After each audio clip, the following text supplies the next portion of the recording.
મહાનગરોમાં ટ્રાફિકની સમસ્યા નિવારવા માટે સરકારે મહત્વપૂર્ણ નિર્ણય કર્યો છે। અમદાવાદ, સુરત, રાજકોટ અને વડોદરામાં ટ્રાફિક નિવારણ માટે મહત્વનો નિર્ણય લેવાયો છે। ચારેય મહાનગરોમાં ટ્રાફિકના પ્રશ્નોના નિવારણ માટે મહિનામાં એકવાર બેઠક ફરજિયાત કરવામાં આવશે। મનપાના કમિશનર તથા શહેર પોલીસ વડાની અધ્યક્ષતામાં ફરજિયાત બેઠક યોજવી પડશે। આ સાથે ટ્રાફિકની સમસ્યા, રખડતા ઢોર, જોખમી અકસ્માતના કારણ તથા નિવારણ માટે ચર્ચા કરવાની રહેશે।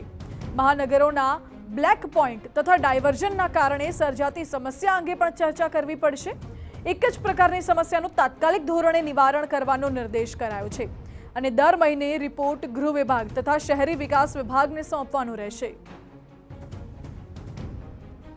તો ટ્રાફિકને નિવારવા માટે સરકારે આજે નિર્ણય લીધો છે।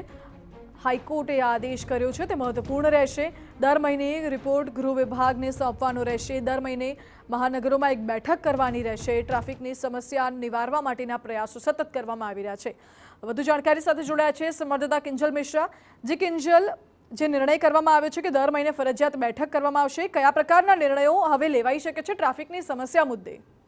देखो, ट्राफिकની સમસ્યાને લઈને હાઈકોર્ટ દ્વારા રાજ્ય સરકારને છેલ્લા બે કહી શકાય કે સુનાવણીથી એક ફટકાર છે તે લગાવવામાં આવી રહી છે અને એ જ કારણ છે કે આખરે બેઠકો છે તે કરવી પડી। સરકાર દ્વારા એક કવાયત છે તે કરવામાં આવી છે, જેને લઈ અને હવે આગામી સમયથી એટલે કે કહી શકાય કે ઓક્ટોબર મહિનાથી અમદાવાદ, સુરત, રાજકોટ અને વડોદરાની અંદર બેઠકનો દોર ફરજિયાત કર્યો છે। મહિનામાં એક વખતે બેઠક લેવાની છે। આ બેઠકની અંદર જે મહાનગરોના જે કમિશનર છે અને પોલીસ વડાની અધ્યક્ષતામાં બેઠક કરવાની છે। આ બેઠકની અંદર જે ટ્રાફિકની સમસ્યા છે, રખડતા ઢોરોની સમસ્યા છે, જોખમી અકસ્માત થવાના જે કારણો છે તેની પર ચર્ચા કરવાની છે। તેની સાથે જ અનેક વખતે જે અકસ્માત છે તે બ્લેક પોઈન્ટના કારણે થતા હોય છે, ઘણી વખતે ડાયવર્ઝનના કારણે સમસ્યાઓ હોય છે તે સર્જાતી હોય છે। તો આ પ્રકારની તમામ વસ્તુ એક જ પ્રકારની જો કહી શકાય કે મુશ્કેલી અને સમસ્યા આવતી હોય તો તેનું નિવારણ તાત્કાલિક ધોરણે થાય। આ બેઠકની અંદર નિર્ણય લેવાય અને દરેક મહિનામાં જે બેઠક થશે તેનો જે રિપોર્ટ છે તે ગૃહ વિભાગ અને શહેરી વિભાગને સોંપવાનો રહેશે।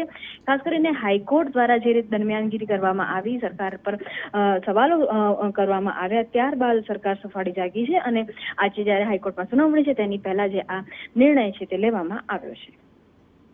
જી કિંજલ, બિલકુલ આભાર આપનો। એટલે એક જ પ્રકારની સમસ્યાનું તાત્કાલિક ધોરણે નિવારણ લાવવાનો હાઈકોર્ટે આદેશ આપ્યો છે। દર મહિને રિપોર્ટ સોંપવાનો પણ આદેશ આપ્યો છે।